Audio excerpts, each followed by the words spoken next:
Шинжлэх ухаан танин мэдхүйн од мөндөр сувг үзэг сонсогчид та бүхэндээ сайн сайхныг хүсэн мэдчилж байна. Элдв төвх нэвтрүүлэг эхлэхэд бэлэн болсон байна. Та бүхэн маань нэвтрүүлгээ 83.3 107 гэсэн од мөндөр радиогийн хост долгионоор мөн NTV телевизээр хүлээн авч үзэж сонсож байна. За энэ удаагийн нэвтрүүлгийн хамтран ажиллагчаар үрждэг сар хариултаа хадгалын хөдөлთა хөгжлийн банк за мөн Эх орны өнцөг булан бүрт кофений соёлыг түгээнээрээ кафе бен желато хамтран ажиллаж байна. За студид Зандан хөө Цэнгэл баярнаар бэлэн болсон байна. Өнөөдрийн сэдэв бол дэлхийг аврах гарц. За өдөр мэцэнглээ. Өдрөндөө. За би дэлхийг аврахаар угаасаа конфучин болсныг зарласан баг тий. За хэрхэн аврах чав гэдгээ ярья. За цагуурын өөрчлөлт дэлхийд маш ностой аюул учруулад байна. Энэ бол ялангуяа Монгол шиг юм эмзэг одоо хөрстэй эмзэг тийм уур амьсгалтай газар бүр хүн дээр тусаж байна. Хит халуун болох, хит хүтэн болох, хит хуурай болох, хит нэг бороо орохоор хит үер болох тий. Энэ бол дэлхийн өөрчлөлт, цагуурын өөрчлөлт. Хүмүүс үүнийг зогсоохын төлөө ямар нэг зүйл хийхгүй өнгөрөөсөн мөч бүхний ард засахад улам бүр хэцүү нөхцөл байдал үүсэт. Тэгэхээр нэг талаас байгаль хүн төрөлхтнийг энэ илүү үр ашигтай зөв амьдрахыг шаардж байна гэсэн үг энэ цагуурын өөрчлөлт гэдэг чинь. Тэгэхээр өөрөөр хэлбэл зөвхөн шаардлагатай зүйлдээ хөрөнгө оруулж, шаардлагагүй зүйлсийг твчих. Үүнийг одоо байгаль биднээс шаардж байна л д. Тэгэхээр бид юу хийж болох вэ? Галт түлхээ болох юм уу? Мах идэхээ болох уу? Эсвэл бүр аж үйлдвэржээгүй тэр үе рүүгээ буцаж очих шаардлагатай юм уу гэд. Гэхдээ хариулт нь маш энгийн байж болох юм. Энэ бол ердөө л хоол хүнсний хаягдлаа бууруулахад л болох юм. Тэгэхээр хоол хүнсний хаягдал ямар аимшигтай биднийг үр дүнд хүргэдэг өнөөдөр ярина. Ямар сонирхолтой за. Дэлхий дээр асар их хэмжээний хүнс хаягдчихаа. Ойролцоогоор нийт ингээ хүнс хичээл гэж байгаа гэж бодъё л да бид нар мах, гур, сүү, банан, мандарин өөр юу гэдэг те. Тэгэхээр нийт тэрийг хүнс 100% гэж үзэх юм бол 3.1 нь буюу 33% нь яг тэр үйлдвэрлэл болон борлуулалтын үе шатууц дээр хэрэглэгчдийн гар дээрээс хаягддаг. За. Маш их гэсэн үг. Тэгэхээр жилд 1.3 тэрбум тонн буюу дэлхийн нийт үр тарианы тариалан гэж бодъё л да. Яг тэрнээс нэг гарц байгаа шүү дээ. Нийт үр тариалангийн гарцтай ижил хэмжээний хүнс хинч хэрэглэгдэггүйгээр хаягдж байгаа гэсэн үг. Хойд Америк болон Европын орнуудын хэрэглээний хэм маяг нь бусад нөгөө хөгжиж буй орнуудтай харьцуулахад өөр. Эдгээр улсуудын иргэд хоол хүнсээ хаях нь маш их байна. Харин хөгжиж буй орнуудын хувьд одоо Монгол шиг ч юм уу те ингээд хөгжиж буй орнуудын хувьд дид бүцэц зориултын агуулгах сав болон нөгөө тээвэрлэлтийн асуудал санхүүгийн дэмжлэггүй байдал зэрэг шалтгаан суулаад бас хүн хаягдаад. Ингээд бүхэлд нь авч үзэх юм бол хөгжиж буй орнууд буюу одоо бид хөгжиж буй орнууд нийт тарьж ургуулсан хүнснийхээ 40%-ийг ургац хураалт болон тэр нөгөө зүйлээ боловсруулах шатандаа хайдаг бол харин хөгжингүй орнууд болохоор 40%-ийг борлуулалт болон хэрэглээний үе шатц дээр хаяада. Тэгэхээр аимшигтай чинэлэг орнуудад нэг хүн жилд дунджаар 907 кг хоол хайд юм. Бараг нэг тонн. Нэг хүн шүү. Тэгэхээр ядуутар орнуудад болохоор 460 орчим килограмм хоол хайдаг хагас тонн. Ингээ хоёр дахин бага. Гэтэл аль нэг тоо. Хэрв Америк хүмүүр өөрийнхөө идж байгаа зүйлсийг хогийн сав руу хийж байгаа хүнсээ сайн хянаж чадах юм бол Америк хүн жилд дунджаар 2000 Америк долларыг хэмнэх боломжтой байна. Энэ Монголоор 7,200 төгрөгийг жишээ нь зөвхөн тэр хаягдлаас хэмж чадах юм бол 7,200 төгрөг олох гэдэг байгаа байхгүй. Тийм мөнгөийг л хаяад байгаа юм байна те. Тий. Статистикээс харахад одоо энэ Америкийн те гэр бүлүүд худалдаа авсан хүнснийхаа 4.1-ийг ер нь хаяд юм байна. 25%. Өөрөөр хэлбэл 1300-аас 2200 Америк долларыг зүгээр хогийн савнд хийдэг гэсэн үг. Жил бүр. Бид нар хэрэг мөнгө үйл хийхгүй дээ. Хийхгүй дээ. Тэ. Тэгэхээр жилд 35 сая тонн хүнс хайдаг Америкийн нэгдсэн улсад тэгэхээр тэд нар бүгд нийлэхээр 165 тэрбум Америк долларыг хогийн савнд хийдэг гэсэн үг. Тэгвэл Монгол улсын гадаад орчин 30 тэрбум доллар шүү дээ. Тэгэхэд Америк зүгээр 165 тэрбум долларыг зүгээр хогийн савнд хайчдаг. Хэрвээ энэ тог бүр бүх улсуудыг нийлүүлээд дэлхийн хэмжээнд авч үзвэл ойролцоогоор 1.80 Америк долларыг бид нар хогийн савд идэг. Тэгэхээр Америкийн нэгдсэн улс 1990 оноос хойш ер нь хүнсний хаягдлын хэмжээ 50% өсч байгаа.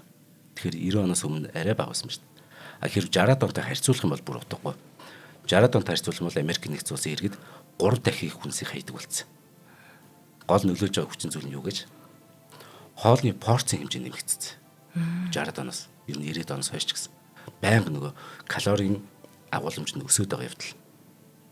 Мэдээж калори ихтэй хоол идгээр чи угаас цацсан байхад тэгээд үлдээн шүү дээ.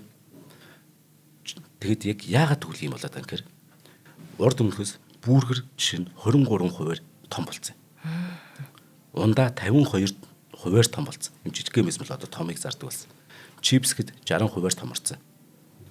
Одоо чинь пиццаны калори агуулмж 80-аад оныхоос даруй 70% нэмэгдчихэж байна.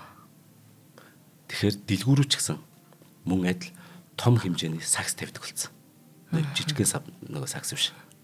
Ингээ хүмүүсийн хүн судалдаа авах сэтгэлийг нэмэгдүүлэх сэтгэл зүйн тактикуудыг дэлгүүрүүд ихээр хийдэг болсон. Энэ мэд хачин шалтгаанаас болоод хүмүүс хэрэгтэй хэрэггүй гэж үл хамааран маш их хүн судалдаа авдаг болоод. Шунал юм байна ер нь. Тий. Бас хачин ба 60-аад онтой харьцуулахад хоолны тавгны хэмжээ штэ. Зүгээр тавг штэ. 36% томорцсон ба. Бид зүгээр ер нь улам том биетэй мангас болоод байна да зингэл юм.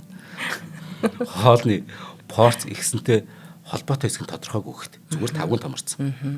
Гэхдээ сэтгэл зүйчдийг үзэж байгаагаар хүний өнгөнд дурлах чанар нөлөөсөн байх магадaltaй гэж. Шууд бас тгий санагдчихэв юм яа. Учир нь хүмүүс тавган дээр олон өнгийн хоол ихийг харах дуртай. Тэгэхээр үзэмж сайхан байхын тулд том тавгтай түүндээ таарсан их хоол бэлддэг болсон байх нь шүү дээ. Үүнээс гадна бүр хачин юм. Хөргөгч, хөлдөөгчний хэмжээ бас томорцсон. Томорсон. Тий. Энэ хүнс муудах гол шалтгаануудын нэг. За магадгүй шүү ээ. Тий. Америк нэгдсэн улсын хувьд одоо чинь дундаж айл 0.7 м², эсвэл түүнээс том хөргөгчтэй байгаа байхгүй юу? Тэгэхээр мэдээж ийм том хөргөгчтэй байгаа яах вэ? Хөргөгч хоосон байх хэцүү санагдана. Тийм шүү дээ. Дүүрэх гээл үзнэ. Тий. Ер нь хөргөгч дүүрсэн багт нэхгүй сэтгэл санаа амардаг да нэг хэлүүлсэ тий. Ингээд ийм том хөргөгчийг дүүрэх хэрэгцээ гарч байна шүү дээ. Тэгэхээр ихэнх хүмүүс 7 хоногт нэг удаа ч юм уу хүнсээ цуглуулдаг. Энэ хугацаанд өмнөх хүнсээ идэж дуусгаагүй байдаг.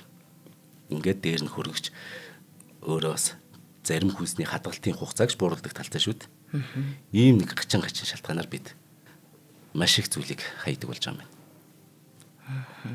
За саяны ингээд том 3 хүчин зүйлийг сайтар судлаад үзэх юм бол хүнсний хэрэглээ ямар үр ашиггүй байдгийг бид нар харж байна. Жишээ нь энэ бүр 19 жилийн өмнөхний судалгаа. Одооны судалгаа бол бүр аимшигтай ш. Би бүр сэтгэлийг ч намрах үднээс 19 жил тий. 2007 оны байдлаар цаашид хаягдах хүнсний үйлдвэрлэлд 1.4 тэрбум га газар нутгийг зарцуулсан гэсэн судалгаа байхгүй. Энийг одоо яг ойлгуул. Канада улс бол дэлхийн томоор 2 дахь газар нутагтай. Энтгэгчин хэд дурдаг үлээ баг эхний 1.78 байгаа шүү дээ. Амар том газар нутаг шүү дээ чинь. Канада болон энтгэг улсыг нийлүүлснээс том хэмжээний газрыг бид нар ашигласан мөртлөө тэн дээр нөгөө тариасан зүйлээ бүгдийг хайдаг гэсэн үг. Эсвэл тэрийг ашигласан малын бичээр ч юм уу. Үүнд хамгийн их нөлөөлж байгаа нь мэдээж хэрэг мах сүүний үйлдвэрлэл гэдэг. Мах сүүний үйлдвэрлэл чинь бэлчээр гэсэн үг. Хэдийгээр энэ төрлийн хүнс нийт хүнсний хаягдлын улам багахан хувийг эзэлдэг. Нөгөө сүүг хаях нь махыг хаях нь бага. Мах бол чинь нийт хаягдлын 4% л эзэлдэг. Сүү бол 7%. Яг сүү чинь бас гашилчдаг учраас тийм. Гэхдээ амьтны гаралтай эдгээр бүтээгдэхүүнийг үйлдвэрлэхэд нийт хүнсэнд ашиглаж байгаа тэр талбайн 78% ашиглаждаг. Яг тийм. Энд чинь Африк ТV хэмжээтэй газар нутгийн талаар ярьж байгаа. Африк ТV гэдэг бол Евразиа ТV-ийн дараа 2 дахь том ТV шүү дээ. Америк ТV-с ч том, Өмнөд Америк, Хойд Америкаас том, мэдээж бүгд ингээс том. Тэгэхээр тэр зүгээр ямар ч хэрэггүй хөдөлмөр болж байна тийм.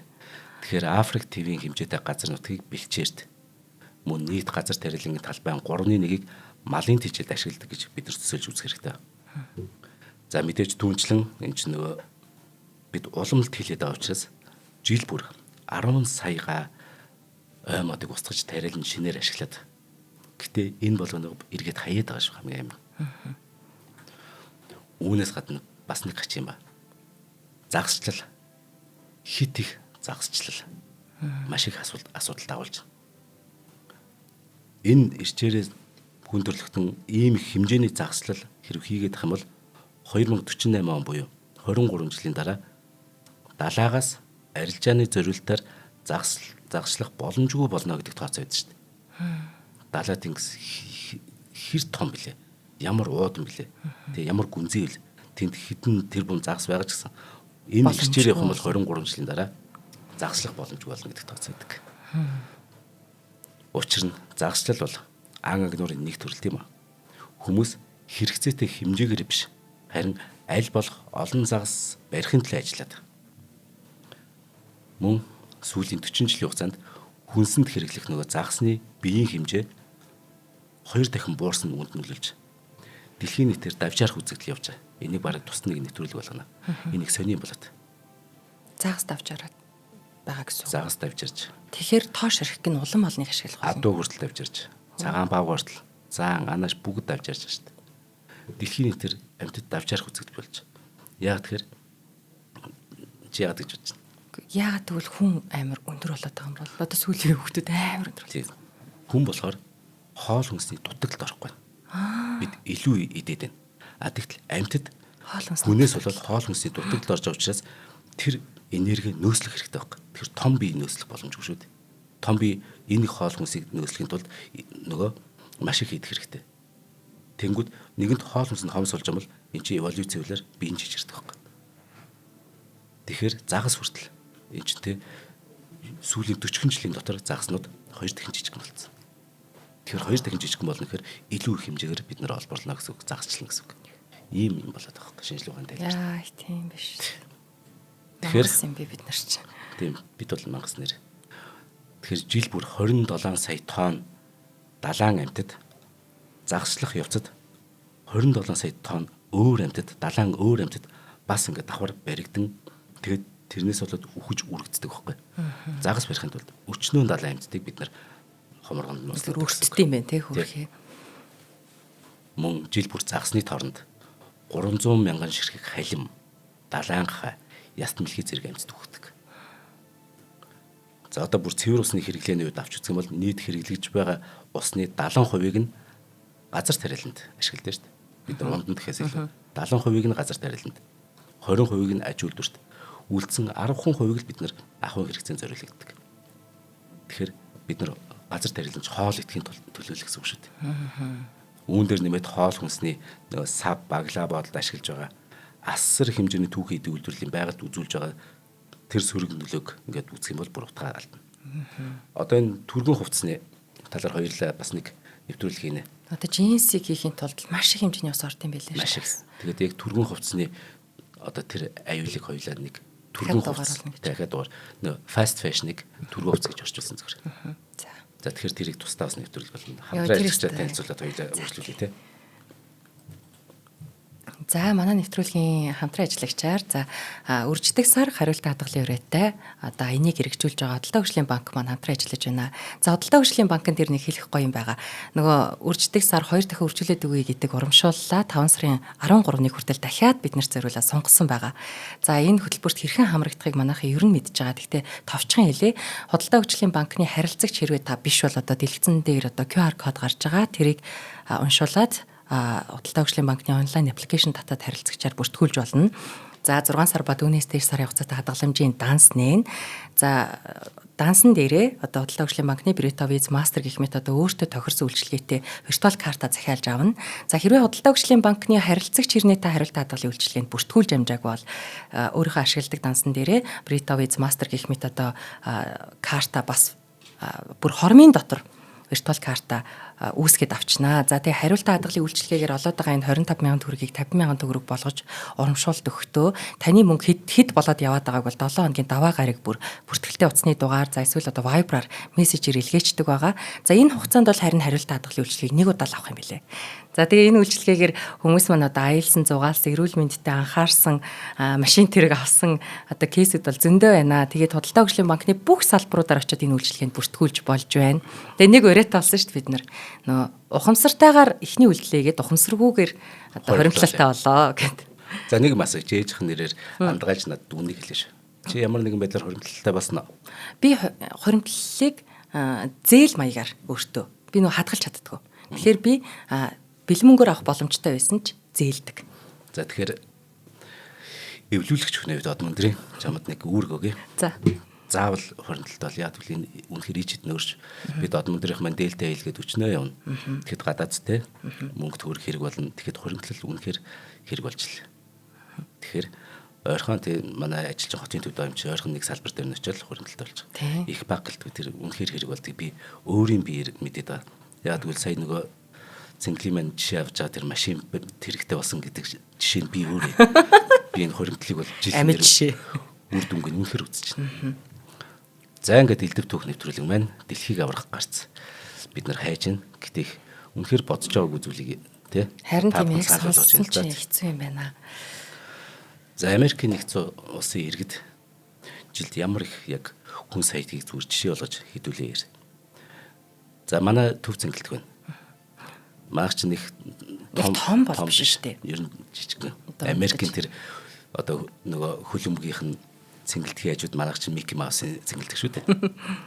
За тэрийг чи яг хаягдл хүнсээр дүүргэж ийн гэж боддоо. Маш их хүн хаягдл хүнс тийм. Дээдлийн судал хүртэл дүүрнэ гэсэн үг шүү. Тийм үү. Тэр нөгөө зүлгийн биш. Яг тэр тэгээд дүүргэнэ гэж бодъё заяа. Гэтэл манайх за тэрийгэ бүртгүүл мах том эсчэн гэж одоо дахиад нэг 5 дахин том ч юм уу. Америкийн нэгдсэн улсын иргэд тийм том эсчэн 750 ширхгийг дүүргэдэг. Амар. Дээд ирмэг хүртэл дүүрэх тийм их хүн саядаг Америкийн нэгдсэн улс. Тэдний тэр 750 эсчэны тэр дүүргэсэн хаягдл хүнсний яг тал нь хэний ч гар хүрээгүй шив шинээрээ идэх боломжтой хүнс байдаг. Өөрөөр хэлбэл Америкийн нэгдсэн улсад хэрэгцээнээс 2 дахин давсан хүнс тэжээл байдаг гэсэн үг. Хэрвээ бүр малын тэжээлд ашиглаж байгаа нөгөө шиш, буудаа болон хүнсний ноодыг нэмэх юм бол энэ тоо 730 хөлбөмбөг байгаа ахаад 4 өргөжүүлнэ. 730-га бүр 4 өргөжүүлэх юм дээ. Гэсэн хэдий ч Америк хүн тутмын Америкийн 7 хүн тутмын нэг нь буюу 50 сая гаруй Америкчууд ширээн дээр идэх хоолтой байх гэж зовдөг шүү дээ. Тийм. Яа, яслаарцсан ойлголт юм аа. Утгагүй ойлголт зүгээр. Тийм. Америкийн нэгдсэн улсад хаягдл хүнс нь тийм байхад тэгсмэрлээ 50 сая гаруй хүн ядуу өнөөдрийн хоол яах вэ тий. Бүр хэрэг бид нар дэлхийн хэмжээнд 800 сая хүн бараг тэр бүм хүн тий байнга өсөглөн одоо эсвэл тэжээлийн дутагдaltaй байгаа гэж тооцох юм бол тий. Энэ хаягдаад байгаа дэлхийн нийтээр хаягдаад байгаа 1.3 тэрбум тонн хүнсийг хэрэг бид нар цуглуулж чадах юм бол бүр 3 тэрбумыг хооллох боломжтой байхгүй. Тэгсэн мөртлөө 1 тэрбум хүн нь болохоор турж үхээд идэг. Тийм.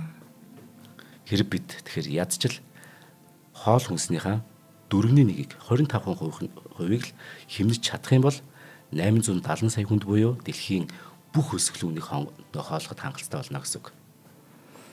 Тэгэхээр дээрх энэ тооцоог харах юм бол хүмүүс бид хамгийн тэнэг проблемыг өөрсдөө бий болгож байна. Одоо тэр хог хаягдл байгаа газар мазар ямар хэцүү юм бэ? Тэр их хог хаягдлыг хааш нь талбарлах. Харин тий. Тэр талаар ярина. Одоо зүгээр яагаад хайдаг вэ гэдэг хамгийн тэнэг юм ярь. За. Сүүлийн хэдэн 10 жилийн турш хүмүүст хоол хүнс хангалттай их болсноор идэх хүнсээ үзмжээр нь ангилдаг болсон. Үзмжээр нь чанарын ямар ч асуудалгүй байсан ч хамаагүй царай муутай хүнсийг хүн худалдаж авах байлцсан. Энэ чанар ямар ч асуудалгүй болно. Тэгэхээр хүн нэгэнт царай муутай хүнс худалдаж авдаггүй болцсон бол бидний тэнэглэлээс болоод тэр нөгөө ашигын төлөө байгууллагууд буюу дэлгүүрийн лангуу яах вэ? Дэлгүүрийн лангуун дээр тэр бүйл бүр боловсруулах шатанд нь нөгөө жимс ногоогч юм англин ялгаж царай муутайг нь хайдаг. Бүр ямар ч борлуулахгүйгээр шууд хайж байгаа юм байна шүү дээ. Яг л борлуулахдаггүй. Яагаад борлуулахдаггүйгээр бид нар авахгүй. Бид л тэнэг байхгүй. Тэгэхээр хүнсний ногоо тариалж буй хүмүүс үзэмжгүй хүнсээ худалдаанд гаргахгүй байх нь бий. Өнгө нь арай өөр. Эсвэл энэ тэндээ овоож ургасан ногоог хүн худалдаж авдаггүй. Тэгэхээр энээс болоод нэгдүгээр зэргийн буюу жоох муу хүнс гэж бодъё л да. Хоёрдугаар зэрэг нь арай чанартай гэж бодъё. Нэгдүгээр зэргийн хүнс болон жимс нь хоёрдугаар зэргээс 2 дахин хямдхан байдаг. Энэ ч удаараа ногоочд нөгөө ашиг багтай ийм жимс ногоо хурааж авахаас татгалзаад шууд тэр чигээр хайдаг. Засгийн газраас жимс ногоон тавигдсан стандарт тогтоосноос болоод Америк нэгдсэн улсад юу болсон гэхээр нийт тариалсан тэр ногоо жимс нийт бүтээгдэхүүнийхээ 3/1-ийг шууд тэгээд талбай дээр нь ялцруулдаг. Тэр өстө үнэ. Тэгэхээр гоо сайхны шалгуур тавьсан гэсэн бид нар иддэг юм да. Бид нар уулна тэр дотор байгаа витамин л бидэнд хэрэгтэй шүү дээ. Эрдэс байг. Яг адилхан шин тэжээлтэй уг нь байгаа. Гэтэл гоо сайхны шалгуурыг давсан тэр жимс ногоог дэлгүүрүүд яадаг гэхээр хит ихээр нь овоолж тавьдаг. Бас яагаад? Яагаад гэхээр бас л бидний сэтгэл зүйтэй холбоотой. Бид ямар нэгэн бага хэмжээний ногоо, бага хэмжээний жимс байвал энэ удцсан юм байна, муудцсан юм байна. Ер нь олон хоног болцсон юм байна гэдэг. Шалгарсан муунууд нь үлдчихжээ гэж үздэг. Бид нар өөрсдөө үздэг. Тийм учраас маш их овоосныг бид нар өөрсдөө авдаг.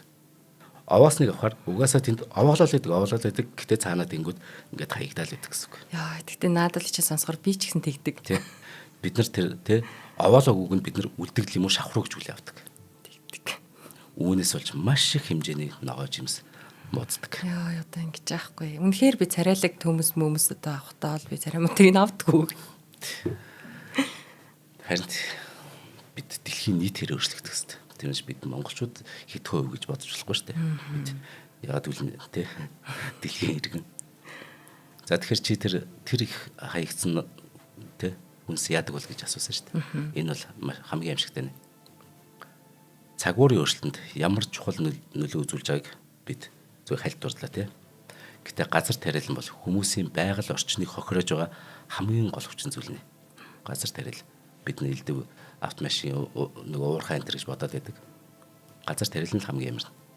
Яг л энэ салбар нь бусад бүх салбараас хамаагүй их газар нутаг, хамаагүй их усыг ашигладаг. Газар тариал нь өөрөө хүнсний хөрснийхөө чанарыг бууруулна. Мөн цэвэр усны нөөцийг бохирдуулж. Эдгээрээс гадна хамгийн амар нь агаар мандалт. Хорт хий ялгаруулалтаараа хаягдл хүнс тэргүүлдэг байхгүй. Яадаг гэхээр зөвхөн хүнсний хаягдлыг хүнсний хаягдл шүү дээ. Ялзарч муудах явцдаа 3.3 тэрбум тонн нүүрс хүчлийг ялгаруулж байгаа юм да. Энийг яг юугаар жишээлээ? Юу гэж юм бэ? Хүнсний хаягдлыг нэг улс гэж үзье. Улс гэж үзвэл 3.3 тэрбум тонн нүүрс хүчлийг ялгаруулж байгаа гэдэг нь юу гэсэн үг гэхээр Америкийн нэгдсэн улс болон бүгд найрамдах Хятад ард улсын ялгаруулдаг хэмжээний дараа орох нүүрс хүчлийг зөвхөн хаягдл хүнс ялгаруулж байгаа гэсэн үг. Тэгэхээр хаягдл хүнс хэрвээ улс байсан бол хүлэмжийн ялгаруулалтаар 3 бичигдэнэ. Ийм амжилттай байхгүй. Үүнийг дотор нь 2 хувааж болох юм. Нэгдүгээрт нь ялзарч буй хүнс болохоор метаны хий ялгаруулж байгаа. Метаны хий бол тоглоом биш.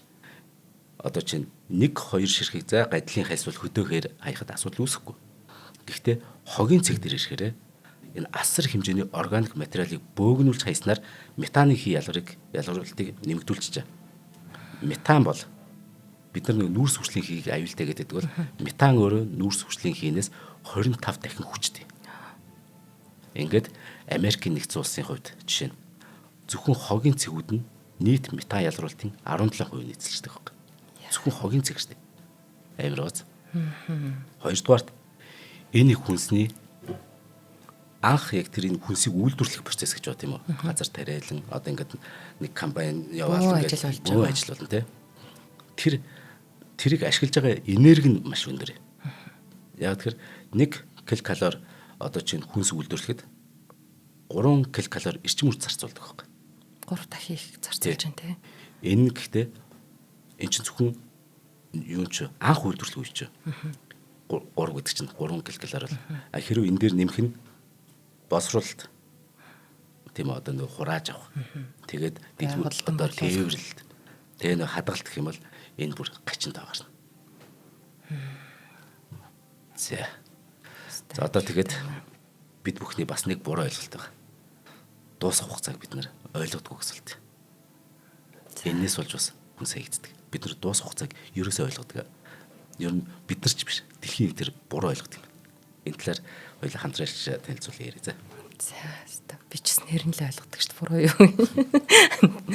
За дараагийн хамтран ажиллагчаар маань эх орны өнцөг болон бүрт одоо кофений соёлыг түгээн нүрээтэй Cafe Ben Gelato хамтран ажиллаж байна. За одоо ингээд сайхан хавар болоод 7 өдрүүд эхэлж байна. За яг ийм сайхан нарлаг өдрүүдэд бол зайрмаг. За тэр дундаа жинхэнэ Итали желато идэх хүсэл өөрөө ирэхгүй төрнөө. За тэгээ Улаанбаатар хотын хамгийн амттай желатотой газрын нэг бол мэдээж Cafe Ben. За Итали хэлээр желато гэдэг нь мөсцсөн гэдэг утгатай юм тий. Тэгээ аманд оронгуутлаа хайлж сэтгэл дулаан мэдрэмжүүлдэнэ гэж байна. За миний хувьд бол огт нөгөө зарим гэдэггүй амттай идэггүй миний хувьд бол яг энэ желато бол хитрхийн ялуун бишээрээ надтай гой таалагддаг сэрүүн мэдрэмж төрүүлдэг. За Cafe Ben-д бүр 20 нэр төрлийн желато гардаг юм байна. Жимсний өндөр агуулмжтай Италийн түүхийд ашиглаж Итали технологийн дагуу үйлдвэрлэдэг. Энгийн заримгнаас ялгарах онцлог нь гэвэл тослог багтай. За энэ бол маш гоё давуу тал, уураг өндөртэй. Ердийн заримг шиг хатуу хит хөлдөө биш харин илүү зөөлөн өтгөн учраас хилэн дээрээ тавимаг заажмаар аман дуусч эхэлнэ гэсэн байна. За тэгээ желато хамгийн амттай желато идэхүү гэсэн бол Cafe Ben-ий бүх салбаруудаар худалдаалагдж байгаа. За Улаанбаатар бол орон нутагт нийт 37 салбартай үйл ажиллагаа явуулд юм байна. Желато маань. Cafe Ben желато маань. Утасны дугаарыг эхэлчээ 75 55 3000 гэсэн дугаараар бас мэдээлэл авч болох юм биш үү манайхаа. За. За баярлалаа. За энэ хаягт хүнс дээр нэг юм байна. Бараа бүтээгдэхүүний шашган дээр дуус хугацааг тавьдаг да. Гэхдээ энэ хугацаа нэг бодит байдаггүй. Яг тэгвэл тавигдсан хугацаа нь ердөө ойролцоо хугацаа явуулна. Ойролцоо хугацаа. За. Харин хүнс үйлдвэрлэгчтэй шүү дээ. Яг үйлдвэрлэж байгаа хүмүүс нь ямар нэг асуудалд орохгүй тулд энэ хугацаа өнгөрсөн л бол тэр хүнсээ шууд хай гэдэг мессежийг хэрэглэгчдэд өгөөд байгаа. Шууд нөгөө ямар нэгэн байдлаар чинь гиз өвчлөө гэвэл нөгөө асуудалд орох гэж тэгэхээр шууд хайчихаа гэдэг. Тэгэхээр арай дуусаагүй наан хугацаа тавьдаг гэсэн үг үү? Тий, энд янз бүр юм ба. Дуусах огно гэдэг ойлголт өөрөө 70-аад онд гарч ирсэн. За. Хүмүүс өөрсдөө хүнсээ тарьж ургуулах нь ховордсон. Дэлгүүрээс авах нь ихсэнтэй холбоотой. Урд нь бол яг тийм айл болгоно л тий манай өвөө бол хашаанд бол бүгдийг л тарьдаг болж шүү дээ. Тэмээс бусад бүх малтай болж шүү дээ. Тэнгүүч энэ ч нэг дэлхийн эзэр ингээ багасаад эхэлж шүү дээ. Зөвхөн Монголд хүртэл харагдаж байна тийм үү. Тэгэхээр нээлттэй оноо тавих систем анх Best Buy гэж уулна гарч ирсэн байхгүй юу? Best Buy гэдэг. Тэр Best Buy гэдгийг харах юм бол энэ нөгөө дуус хугацаа биш шүү мааха. Жишээ нь ингээл за өнөөдөр энэ чинь мягмар гарах дарна. Тэгэхээр өнөөдөр 25 оны 4 сарын 22 гэж бодъё. Тэгтэл Best if used by 2025 оны 4 сарын 23 гэж тавьчих гэж бодъё. Тэгтэл чи 22-нд дэлгүүр орлоо. Тэгэд энийг чи маргааш хугацаанд дуусгах юм байна гэдээ ойлгож байгаа юм. 2025 оны 4 сарын 23 гэхээр чи 22-нд дэлгүүр орсон мөртлөө. Тэгтэл энэ нөрөө яг энийг хэрэглэх хамгийн яг гоё шилдэг амттай болох өдөр нь 4 сарын 23 шүү гэсэн утгатай байхгүй. Оо. Тэгэхээр урталт нь ямар үг вэ гэдгийг харах хэрэгтэй шүү те. Best if used by гэдэг. Тэгэх юм бол энэ чинь яг хамгийн гоё босрох үе гэсэн. Чи тэгтэл тэрний өмнөх өдөр нь авчаад шууд хогоос би яг тэгж ойлгоно. Маргааш дуусгах чинь энэ минийг аваач гэх. Тий. Хизээ бүрэн боловсрох вэ гэдэг утгатай. Одоо тэгтээ нэг юм 2 онсаар тавьсан байдаг шүү дээ. Янз бүрээд. Зүгээр саяных чинь энийг бид нар мэдчихвэл зүгээр байхгүй. Дэлгүүрүүд энэ Best Buy гэдэг энэ огног лангуун дээр уг бараг хэр удаан тавих вэ гэдгийг шийдэгт нь уулын туслах зорилттой байхгүй. Тэгтэл би болохоор нэг сарын өмнө нэг 7 хоногийн өмнө юм өгчөөд шүү дээ. Тэр дэлгүүрт том одоо сүлжээ дэлгүүрч юм уу. Тэгт нөгөөдүүл нь ажилт нь хараад за ийм учиртай юм байна. Энэ бол тэгэхээр яг за 7 хоногийн дараа яг шилдэг болох юм байна. Тэгэхээр би нэг 14 хоног ч юм уу тавья да гэдэг ч юм уу болно шүү дээ. Тийм. Тий. Гэтэл эдгээр систем хитрхи газар аваад янз бүрийн болоод үүнийг дагсан буруу ойлголт өргөн тархсаар одоогийн асуудал бий болгож байгаа. Судлаан сүзгэд нийт хэрэглэгчдийн 54% нь тал нь Best Buy хугацаа хитэрсэн хүнсийг идвэл хордно гэж үздэг. Гэтэл эн чинь Best Buy өчигдөр байсан ч гэсэн өнөөдөр маргааш нөгөөдөр Best Buy-ийн гоё өдрүүд үргэлжилж байгаа шүү дээ. Тэгтэл үүнийг хэрэглэх юм бол хордно гэж тал нь үздэг. Энийг өстө мэдмээр. Тий. Sell Buy гэж байгаа бас. Нийт хэрэглэгчдийн 91% нь Sell Buy буюу зарах огног төрүүлсэн хүнсийг авдаггүй. Тэгтэл тэр чинь бас л ингээд зүгээр зарах огноо гэж байгаа шүү дээ. Тэгэхээр маргааш нөгөөдөр бол яах ч үл дээ. Гэтэл үүнийг гэтээ цэнгэл баяр болон зандаа миний би хизээч авдаггүй байна. Тийм учраас нийт хэрэглэгчдийн 91% нь хизээч авдаггүй. Гэтэл уул нь яах ч үл дээ. Тэгэхээр томоохон дэлгүүрүүд яасан гэхээр үүнээс болоод best buy буюу хугацаа орсон бүтээгдэхүүнийг шууд хайдаг болсон. Уул нь тэр чинь болоочгүй байгаа шүү дээ. Яг тэр ямар нэгэн асуудалд орохгүй тулд хаягдл хүнсээ өсөглөн ард ирэх зүгээр өгчихгүй тийм үү? Хаяад байгаа байхгүй. Уул нь тэр чинь бөөн өсөглөн хүмүүс. Ялангуяа Америкээр зөвлөх юм бол тэгэл тэрийг тэгвэл хугацаанд одоо төгсөж байгаа шүү гэд өгчөж болно шүү дээ. Тэгэхгүй заавал тусгайлан харуул хамгаалтын дор хайдаг. Бүр нэм бичлэг байна шүү дээ. Walmart.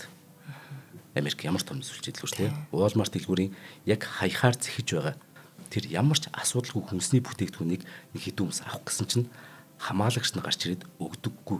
Тийм бүр баримтат бичлэг байгаа.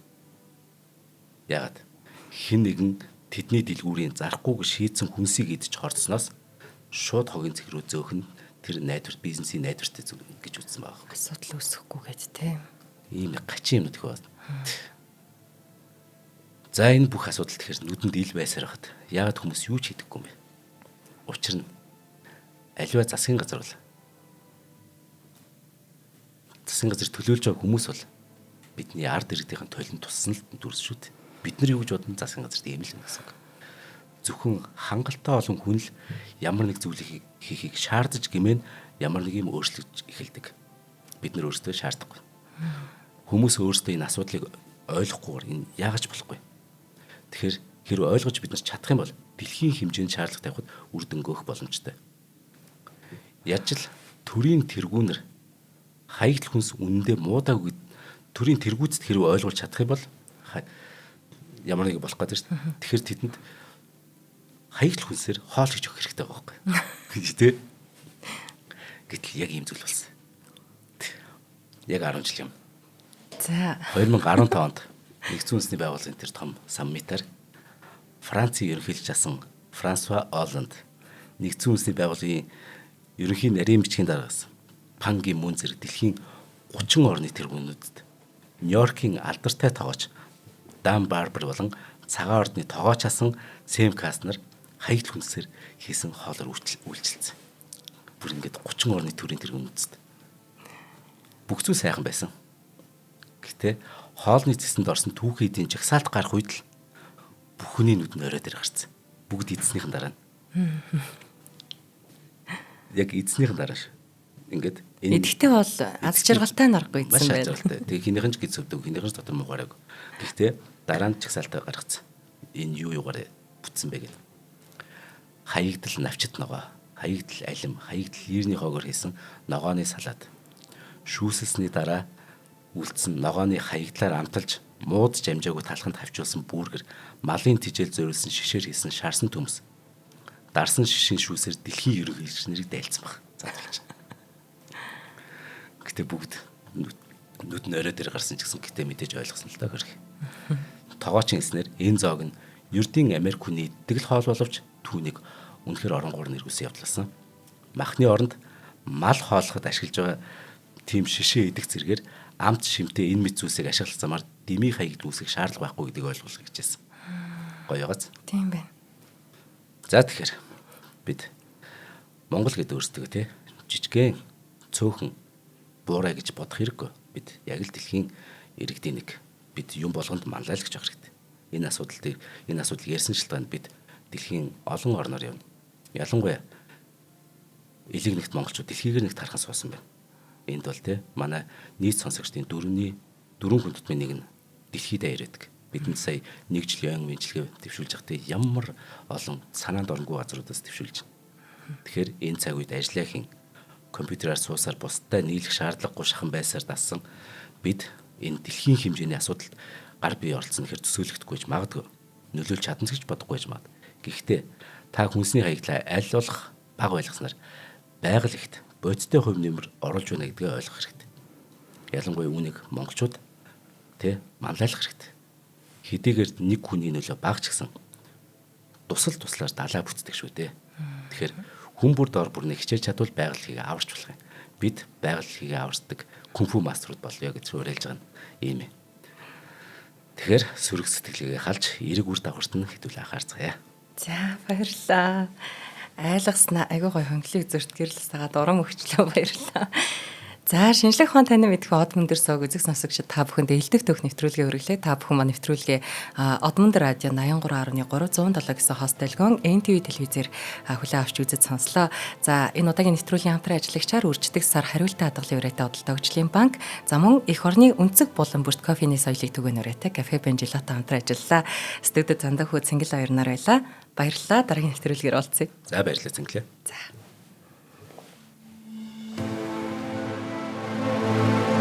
Нэвтрүүлгийг хүлээн авсан Нарны аймгийн монголчуудаа баярлалаа. Одмондор сувг энэ мэтлэн танин мэдхүүн 1000 хөтөлбөрийг 2025 оны 7 сарын 1 хүртэл та бүхэнд хүргэх юм. Их хэлээрээ шинжлэх ухаан танин мэдхүг түгээхийн үйлсэд та нэгтгэх хүсвэл бидэнд таньд өгөх боломжтой. Нэг нэвтрүүлгийг 100 төгрөгөөр буюу 1000 нэвтрүүлгийг 100,000 төгрөгөөр үнэлээд та биднийг дэмжээрэй. Жилдээ ганцхан удаа 100,000 төгрөгөөр дэмжснээр шинжлэх ухаан танин мэдхүүг түгээх энэ үйл хэрэг таны оролцоотойгоор амжилттай үргэлжлэх юм а. Зандан хүү миний нэр дээрх голомт банкны данс байгаа. 30 15 15 1942 30 15 15 1942. Та 100,000 төгрөгөөр шилжүүлэхдээ гүйлгээний утга дээр нь өөрийн нэр болон утасны дугаараа заавал бичээрэй. 100,000 төгрөг хандвалснаар Одмондор сувгийн алтан гишүүн болох юм. Шинжлэх ухаан танин мэдхгүй Монголд ялах болтугай.